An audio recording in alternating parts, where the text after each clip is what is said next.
ပြင်သစ်နိုင်ငံရဲ့တမိုင်းဝင်အဖိုးတန်ရတနာဖောက်ထင်းခံရမှု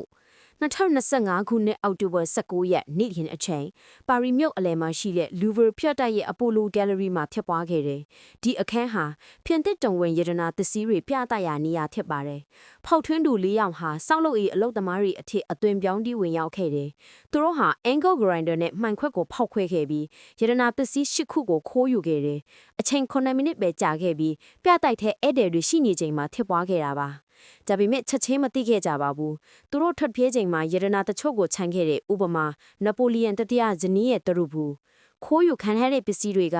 ပြင်သစ်တော်ဝင်ရတနာပစ္စည်း၈ခုအထဲမှာနပိုလီယန်ခေတ်ရတနာတွေစိန်မြနီလာစတဲ့အဖိုးတန်ကြောင်းမြတ်တွေပါဝင်ခဲ့တယ်။ဒီပစ္စည်းတွေရဲ့တန်ဖိုးကိုငွေနဲ့တွက်ချက်လို့မရလောက်အောင်အဖိုးတန်ပါတယ်။တချို့ပစ္စည်းတွေကတမိုင်းအညာအရေးပါခဲ့တယ်။ဖောက်ထွင်းခံရပြီးနောက်လူပါဖျက်တိုက်ကိုယာယီပိတ်ထားခဲ့တယ်။ရဲတွေကစုံစမ်းစစ်ဆေးနေပြီးလုံခြုံရေးချို့ယွင်းချက်တွေကိုပြန်လည်စစ်ဆေးနေတယ်။ပြင်သစ်ယဉ်ကျေးမှုဝင်ကြီးရှီရာတာတီကဖျက်တိုက်လုံခြုံရေးအရာရှိတွေကိုစောင်းမြောင်းချီးကျူးခဲ့ပါတယ်။